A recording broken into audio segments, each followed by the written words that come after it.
혹시 숨을 어디로 쉬고 계신가요? 당연히 코로 쉬고 있다고 생각하실 수도 있는데요. 막상 하루 동안 나의 호흡 습관을 유심히 들여다보면 때로는 입으로 숨을 쉬고 있다는 분들이 상당히 많습니다. 특히 아침에 일어났을 때 입안이 바짝 마르고 목이 칼칼하고 따갑고 머리가 멍하거나 두통이 자주 오는 분들도 있습니다. 이런 분들은 입으로 숨 쉬는 습관이 이미 일상이 되어 있을 가능성이 큽니다. 그리고 이 습관 하나가 생각보다 굉장히 많은 문제를 일으키고 있습니다. 단순히 입이 마르는 문제가 아니고 턱선, 얼굴형, 피부 탄력, 그리고 까지 서서히 망가뜨릴 수 있습니다. 입으로 숨을 쉬면 얼굴의 골격 구조와 근육 움직임까지 바뀌고 그 결과 전체적인 인상과 건강에까지 영향을 주게 됩니다. 오늘 영상에서는 바로 이 입으로 숨 쉬는 습관이 어떻게 얼굴을 바꾸고 건강을 무너뜨리는지, 그리고 어떤 신호들이 이미 나타나고 있는지 하나씩 차근차근 설명드리겠습니다. 지금 당장 거울을 보면서 내 얼굴에 그런 변화가 이미 시작된 건 아닌지 같이 체크해 보시죠. 첫 번째 변화로 바로 턱선의 붕괴입니다. 많은 분들이 턱선이 흐려지고 이중턱이 생기는 걸 살이 쪄서 그런 줄만 아시는데요. 우리가 말을 하거나 침을 삼킬 때처럼 혀가 입 천장에 닿는 것이 실제적으로는 정상적인 상태인데, 입으로 호흡하는 사람들은 혀가 입 천장에 거의 닿지 않게 되면서 상악골, 즉 위턱의 성장이 억제되기도 합니다. 이게 무슨 뜻이냐면 위턱이 제대로 자라지 않기 때문에 상대적으로 아래턱이 앞으로 자라게 되고 얼굴이 전반적으로 길어지고 턱이 뾰족하게 나오는 구조로 변화될 수도 있는 거죠. 특히 어린 시절부터 입 호흡을 해온 경우에는 전형적인 아데노이드형 얼굴이 만들어집니다. 대표적인 특징이 뭐냐면 코는 낮고 코로 숨을 잘 못 쉬니까 항상 입을 벌리고 있고, 얼굴은 세로로 길고 앞쪽으로는 입이 튀어나와 있는 형태죠. 이건 단순히 미용적인 문제뿐만 아니라 치아 별에도 영향을 주고 코막힘, 구강 건조, 때로는 수면 장애까지 이어질 수 있습니다. 더 무서운 건 성인이 된 이후에도 이 습관이 계속되면 턱선이 점점 무너지고 흐려지며 볼살, 광대, 입 주변의 근육의 탄력까지 저하돼서 얼굴에 힘이 없고 늘어져 버리는 인상이 됩니다. 특히 턱이 작으신 분들은 항상 턱 근육을 위로 잡아 당기기 때문에 동시에 구강에 입 앞부분에 공간이 생기게 되므로 이런 습관을 하루에도 수백 번 하게 되죠. 그러므로 인해서 이런 분들은 입 주위의 주름, 메리온 라인 등이 일찍이부터 발달하게 되고 저울도 턱도 처지게 되는 것입니다. 또한 턱뼈가 발달이 덜 돼서 작기 때문에 당연히 턱 부위의 살을 위로 받치지 못하고 아래로 처지는 현상 때문에 옆에서 보게 되면 턱 밑에 지방이 많은 것처럼 더 처져 보이게 되는 거죠. 그러므로 턱이 작으신 분들은 이중턱이 어렸을 때부터 발달하게 됩니다. 이런 경우라면 혹시 나도 입으로 숨 쉬는 습관이 있지는 않는지 반드시 체크해 보셔야 합니다. 두 번째 변화는 피부와 입술의 만성적인 건조증입니다. 입으로 숨 쉬는 습관은 단순히 입 안이 마르는 문제가 아니라 입 주변의 피부, 점막, 심지어 전신 피부 상태까지 악화될 수 있습니다. 우리가 코로 숨을 쉴 때는 공기가 코 안의 점막을 지나면서 먼지, 세균, 알레르기 유발 물질들이 걸러지고, 또한 적절한 온도와 습도로 조절된 상태에서 폐로 들어가게 됩니다. 이것은 자연이 만들어준 아주 정교한 정화 시스템입니다. 그런데 입으로 숨을 쉬게 되면 어떻게 될까요? 이런 정화 기능, 습도를 조절하는 기능은 전혀 작동하지 않고 건조하고 찬 공기, 먼지, 세균들이 그대로 입을 통과하고 목을 통과해서 기관지 폐로 들어가게 됩니다. 이 과정에서 가장 먼저 손상되는 곳이 입안의 점막입니다. 입안이 마르면 침의 분비도 줄어들고 입안에 있는 세균들이 활발해지면서 구취, 잇몸 염증, 충치까지 생기기 쉽습니다. 그리고 그 마른 공기 때문에 입 주변의 피부가 항상 당기고 갈라지고 트는 증상이 반복됩니다.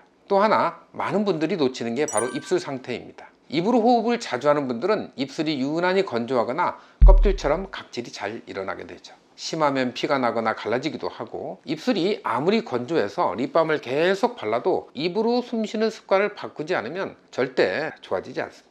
그리고 입으로 숨을 쉬는 동안 입 주변의 근육은 늘어지고 긴장감이 없어지기 때문에 입꼬리가 처지거나 팔저짐이 더 빨리 생기는 원인이 되기도 합니다. 즉 피부 문제인 줄 알았으나 호흡 습관에서 비롯된 문제였던 거죠. 만약 여러분이 입 주변이 자꾸 따갑고 트거나 입술에 립밤을 아무리 발라도 계속 건조하다면 스킨케어나 립밤 제품 문제보다 먼저 내가 무의식 중에 입으로 숨을 쉬고 있는 건 아닌지 꼭 확인해 보셔야 합니다.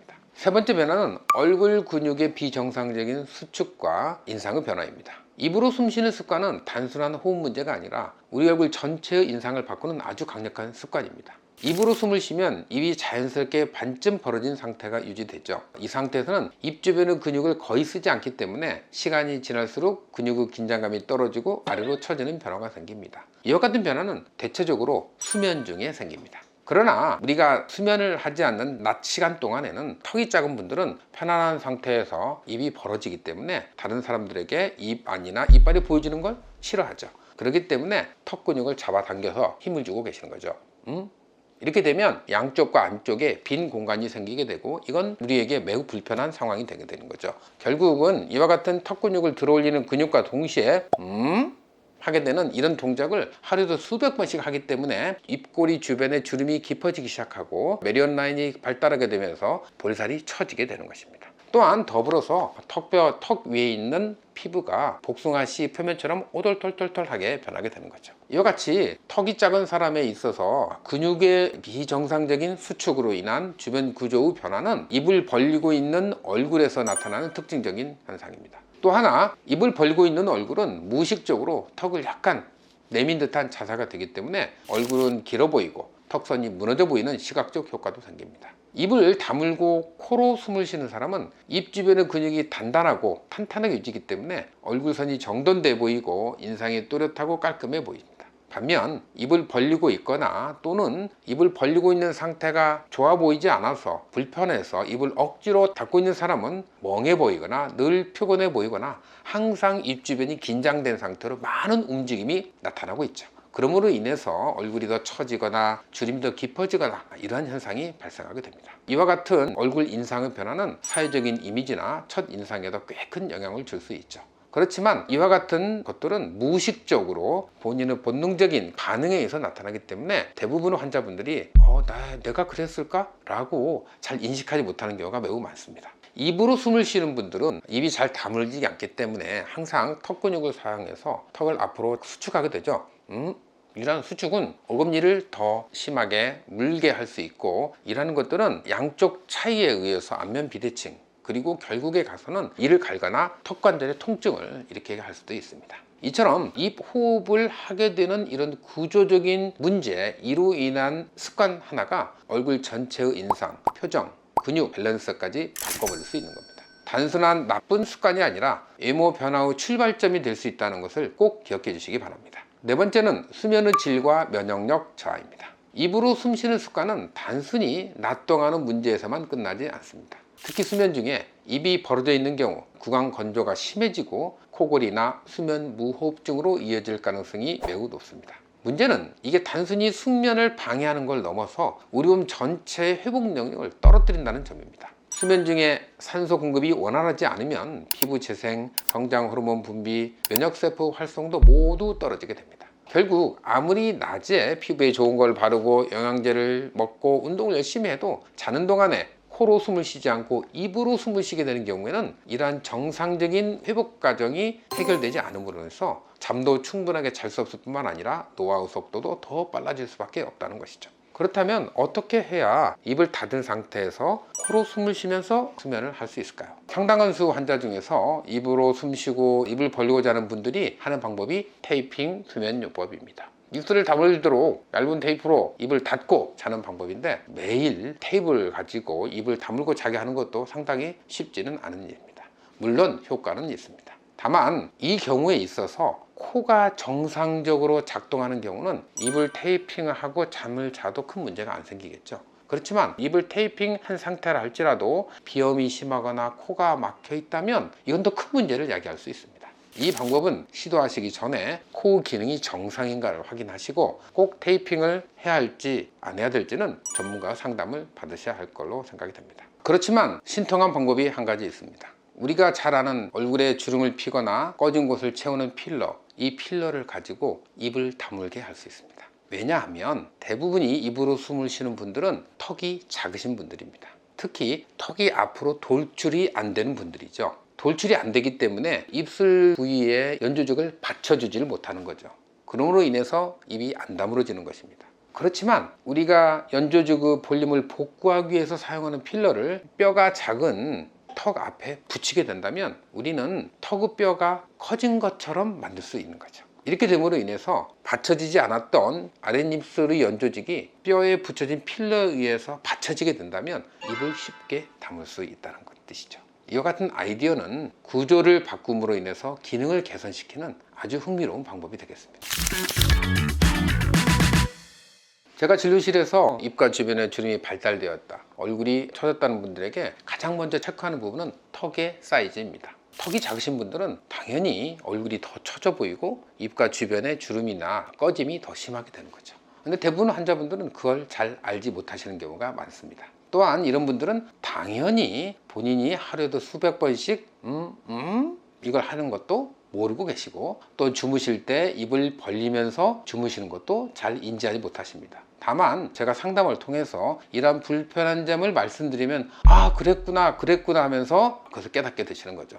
결국은 입으로 숨을 쉬면서 나타나는 모든 우리 몸에 좋지 못하는 이런 증상들은 결국은 입을 닫게 하는 것에 키포인트가 있는 것이고, 미용적으로는 턱을 앞으로 돌출시킴으로 인해서 얼굴의 형태를 변화시키고, 또한 입 주변에 주름을 많이 만들지 않게 환경을 변화시켜주는 방법이 가장 핵심적인 방법이라고 생각합니다. 또한 입으로 숨을 쉬지 못하시는 분들에게 있어서 코 기능을 측정하는 것은 매우 중요합니다. 결국 입과 코는 매우 밀접한 기능적, 구조적 연관성을 갖고 있기 때문에 입으로 숨을 쉬는 분들에게 코가 정상적으로 숨을 잘 쉬고 있는가를 측정하는 것도 매우 중요하고, 이 또한 간단한 방법으로 코로 숨을 잘 쉴 수 있게 같이 도와준다면 수면의 질도 높아질 뿐만 아니라 여러분이 걱정하는 코골이도 많은 부분들이 개선될 수 있습니다. 결국 입으로 숨을 쉰다는 것, 이것은 비정상적인 형태이고, 이 비정상적인 형태가 여러분이 관심이 있는 미용적인 변화에도 큰 영향을 미친다고 생각하시면 되겠습니다. 오늘 영상이 도움이 되셨다면 좋아요와 구독, 그리고 주변에 꼭 공유해 주시고요. 입 호흡이나 코 호흡에 관련해서 궁금했던 점이 있으시다면 댓글로 남겨주시면 감사하겠습니다. 가능한 범위 내에서 성실하게 그리고 세세히 답변 드리겠습니다. 그럼 다음 영상에서 또 인사드리겠습니다. 지금까지 성형의신 닥터 강이었습니다. 감사합니다.